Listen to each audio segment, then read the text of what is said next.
Hello class, today I'm going to go through a quick slideshow for you that talks about this idea of connotation and denotation, which has several applications in our class, but we're specifically learning it because we're going to use it as we focus on word choice this week in writing a narrative. So I'm going to go through it really quick. There will be a thing for you to post, and we'll go over it in class on Monday. All right, here we go. So first of all, what are the definitions of these words? You may have heard them before, you may not have heard them before. And if you look on the left, there's denotation. So denotation is just the dictionary definition of a word, okay? It's what it means, what it is, and I remember it, denotation, and then D for dictionary. So it's just if you looked up that word in the dictionary, what you find is the denotation of that word. For example, on the bottom there, you see a house. If you look it up, it's a building for human living, right? So just the straight definition. But a connotation of a word, if you look on the right there, connotation, it's the association, the emotion, this idea, the thought process that the word kind of makes you feel or makes you think. So it influences you in your thinking, in your feeling, in your perceptions of whatever it is you're reading about and whatever the word is being used for.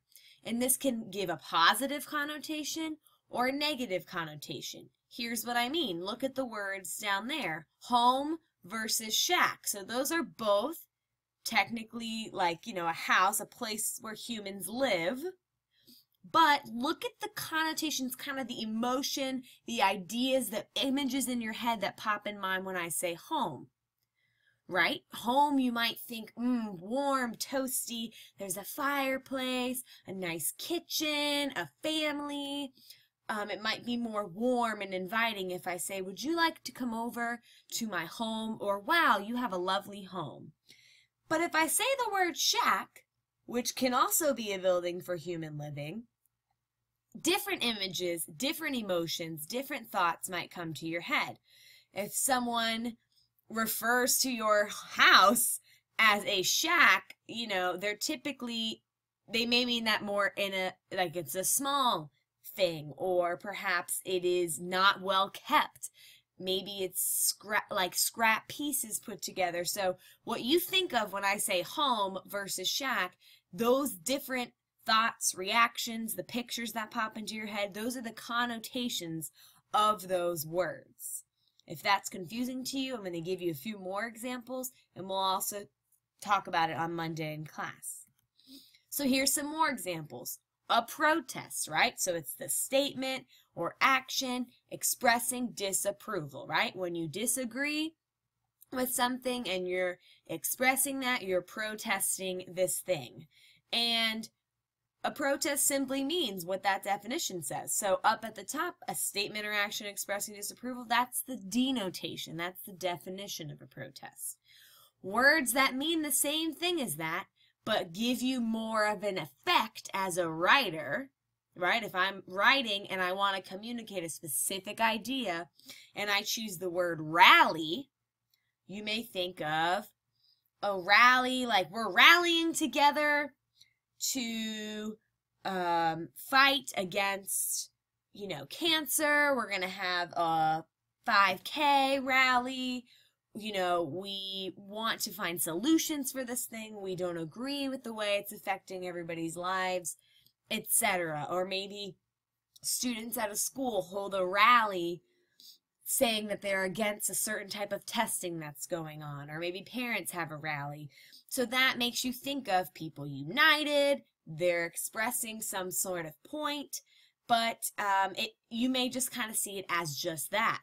Versus when I say a riot, think about what pops into your head. Maybe you think of, picket signs, violence, whatever. It's to me, in my head, it's a completely different image than a rally. A riot holds this very strong image. I think of like the civil rights or some major protests that maybe had some violence involved with them. So those are those effects of those words. So if I'm, as a writer, trying to paint a picture in your head, I may choose to say riot to picture it a certain way versus saying rally to picture it another way. All right, look at this next word, strange. The denotation of that word is just unusual or surprising in a way that's hard to understand. All right, so some connotative words for this idea of something being strange. Maybe I'm saying their hair is strange. Okay, so it has some unusual or surprising, interesting features.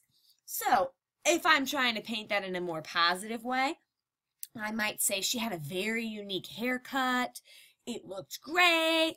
You know, she had pink highlights and whatnot. So I might be saying unique in a more positive way. But if I say she had a very weird haircut, yeah, that means the same thing, but that gives a completely different vibe, impression than saying it's unique. All right, so in our writing, and in your writing, we specifically choose what words we want to use. Choose what kind of descriptive words. Choose the types of nouns. We select our words. And good writers are going to play on this connotation, these emotions and ideas that can be evoked from a word.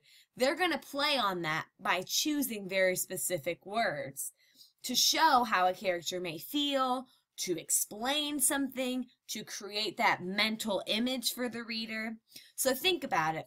If you wrote, a note to your friend in class and you said, to a friend in another class, and you said, Jake is the scrawniest boy in my class, and he asked me on a date. Just even the way I read that, because I saw the word scrawny, right? Scrawniest boy. Ugh, that may make you think he's just this like skinny, weird guy, right? But if I say, Jake is the leanest, slimmest guy in my class, and he just asked me on a date, right? This idea of him being maybe more lean might make you think, oh, maybe he's a runner. Maybe he eats really well, versus scrawny, you just think he's this bony thing. So these words create a different image, a different feeling for the reader. And the writer, you choose these words to make these impressions. All right, so here's an example here. We have this is like a little excerpt from something that I found. It said, where in the world have we landed? Anne said in a soft voice. This island is so different. All the plants and animals are just one color, blue. Don't be afraid, because I'm not afraid, Mike said. Anne was annoyed by him. So we have Anne and we have Mike, and I've made certain words orange that I want to tweak to convey a certain meaning. So over here, I have, get my little pen ready, right? I have Anne said in a soft voice. And I want to make Anne sound scared. She is uncomfortable with this planet that they've landed on. So I might change, soft voice. Soft doesn't necessarily mean that she's scared. Maybe she just has a soft, higher voice or something like that. So I might change that word right here. I might say she said it in a shaky voice. Right? So that, where in the world have we landed? Right? It's shaky. It's scared. And then she says, this island is so different.